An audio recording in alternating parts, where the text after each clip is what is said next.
My mom tried to force me to cut my hair, so my aunt decided to get revenge. I have never been so frustrated with one of my parents before, and I don't understand why the hell my mom is freaking out over nothing. I just recently turned 18, and I have 2 other older siblings. I am very close with my dad but not as close with my mom. My mom is super conservative, and I don't agree with a lot of the bulge tea that comes out of her mouth. But she's never pissed me off as bad as she is now. Anyway, with my 2 older siblings, my parents made a deal with them that if they saved half the money for their first cars, then my parents would match their savings and buy them a car. Both my siblings successfully got their first cars that way, and I had always looked forward to getting my first car when I turned 18. Anyway, my family had taken me out to eat for my birthday, and we were having a great time just talking and laughing until I brought up the topic of the car. I had saved almost $3,000 in the past 2 years from my part-time job and I was pumped. My dad matched my excitement and said he was proud of me for working so hard. But my mom got weirdly silent, and when I turned to her and asked when we would go pick out my car, she said we needed to talk. For context, I've been growing out my hair for the past 2 years. It's very thick and goes past my shoulders. Girls at my school really like it, and I always get compliments. I take care of my long hair as well, and I always make sure it's washed and smells nice. My mom has said plenty of weird things about masculinity before, but until that day, I had zero idea he had any issues with my hair. My mom cleared her throat and said that I wasn't seeing a dime of my car money until I got rid of my girl hair. I laughed at first, thinking she was joking, but it turns out she was dead serious. I told her I loved my hair, and it took forever to grow and it looked great on me. I told her we had a deal, and I had worked hard towards this goal, and she couldn't just back out over something like this. It seemed like it was the first my dad was hearing about it, too, because he backed me up and told my mom my acting was controlling and ridiculous. My mom said the only thing that needed controlling was my feminine side, and if I was old enough to drive, I was old enough to look like a real man. She totally killed the mood of dinner. I just got sad and so shut down, and we all left. When we got home, I just went to my room and tried my best to hold in my tears. I had been so excited for my car, and she had just ripped it away like tea was nothing. I considered cutting my hair, but I really didn't want to give to my a-hole mother what she wanted.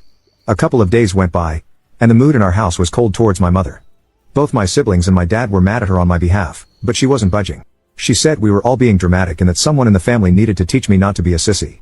My dad also had a talk with me where he apologized for my mom's behavior and said he would try his best to pay for half of the car. I told him I didn't want him to pay at all and that I was hurt, but I didn't want to act entitled.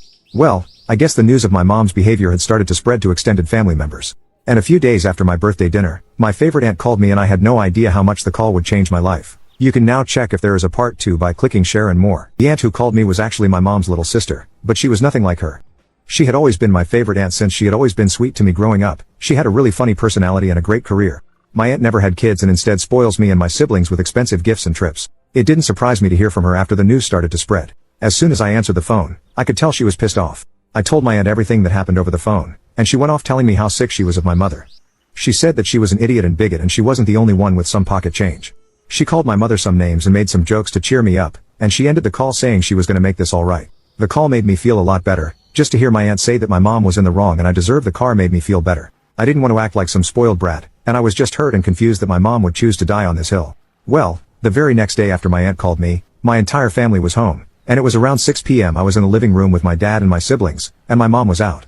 That's when we heard a random car pull into the driveway and beep its horn over and over. We all went outside, and to my shock, there was a brand new version of my dream car.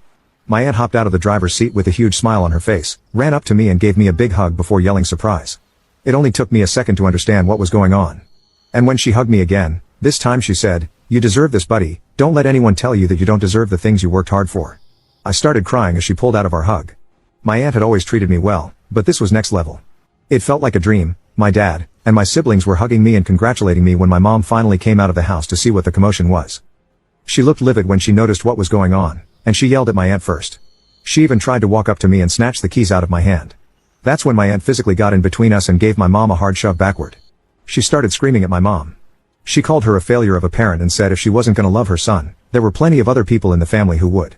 She said she should be ashamed of herself and my siblings, and I had to stifle our laughter when she said she was just jealous of my hair because she had short hairs. My mom argued back at my aunt and even tried to tell her that she would get the car taken away from me since she's still my legal guardian. My aunt said I was a legal adult. And the car was in my name and no one else's, and if she laid a finger on it, she would call the cops on her for theft. I guess my mom realized she wasn't winning in this situation. She turned to my dad and said, "Are you really gonna let this happen?" And my dad just said, "Yep," without missing a beat. I wish my mom hadn't acted like such an A in the first place, but my aunt backing me up like that is certainly a core memory now.